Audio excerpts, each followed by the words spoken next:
Morning. Bill would love an event like this. He cared about you all, and I leave him knowing that I was loved. What a wonderful feeling to know that I was loved and the boys and I were both loved. Next week will be our 24th wedding anniversary. And together we shared millions of small, wonderful memories.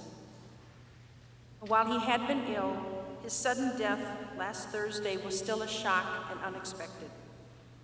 I told my sons that today they will hear a lot of beautiful things about their father, and those things will be true.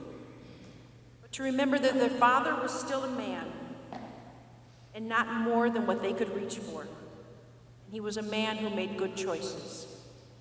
And on the day before he died, he told me, "Maureen, I have no regrets in my life. I have no regrets." Bill's father died when he was about 14 years old, and he struggled all his life with what it meant to be a complete man. He was always concerned about leaving his boys at that same young age. Bill was willing to walk straight into the challenge of being totally human and of being a complete man. He accepted this challenge with courage and dignity. And he didn't feel a need to just dabble in the safe edges.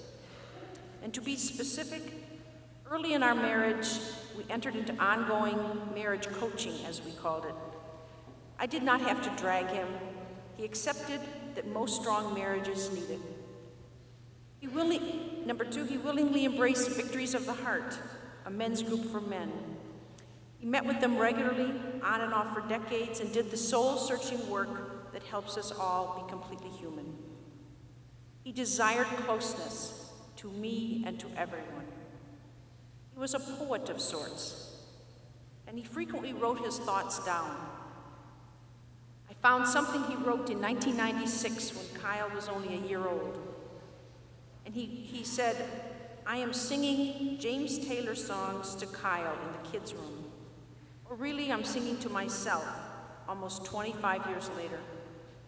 Why did I like James Taylor so much? I suddenly remembered how I felt when I sang those songs. I felt curious, sad, hopeful. I wanted emotion. I didn't have it. James stirred me to consider all possibilities. I started to well up with tears as I was singing to Kyle the song Long Ago and Far Away." And later I found in his high school yearbook, next to his photograph, his graduation photograph, the quote he had selected was one from James Taylor. And it said, "Once you tell somebody the way you feel, you can feel it beginning to ease. I think it's true what they say about the squeaky wheel always getting the grease." He took notes also about a talk he had with the boys approximately a year ago in June 2009, addressing his cancer. He told them that he was going to cope by, quote, "leaning into it and not denying any emotion that he needed." He said, "I will find safe places to fall apart." And even within an hour before he died, when he thought I was getting a little too pushy about him drinking the CAT scan fluid, he said, "Maureen, always save the relationship over the goal." No detail was too small for him. He was always thoughtful. He remembered names. He was the one who was prompt about thank you cards. He was quick to respond to emails and phone calls. He was always willing to cut up even the fruit for the sports games. He once announced in the house, "I am the captain of this ship." He took complete responsibility for his illness, for his cancer, and the care that it involved, whether it was the side effects, the treatment, the CAT scan appointments, the doctors, or the research studies.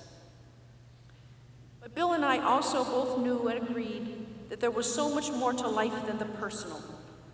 He wanted a life that was a tapestry of all that he believed in. He participated actively and openly in many groups of people trying to make this world a better place, particularly for people who had less. He also participated in what he thought was part of the smaller community. Even 2 weeks before he died, when he was still weak, he expressed a desire to go to the potluck fundraiser for one of our local grade school's cafeteria workers and crossing guards that was recently becoming homeless. And as some of you know, Bill and I took dance lessons at Arthur Murray Dance Studio on and off for years, and it was one of the real joys we shared together. And he approached dance the same way he approached most other things. He always had his dance shoes in the trunk of his car. He always took notes at the end of the lesson on his little index cards. He frequently practiced his steps, with or without me, in the kitchen. He took criticism well. He loved to keep me guessing and would sometimes dip me unexpectedly, even when it wasn't part of the routine. And he used to hate to see the dust on the tip of my dance shoes. And he'd say, "Oh, that's so embarrassing."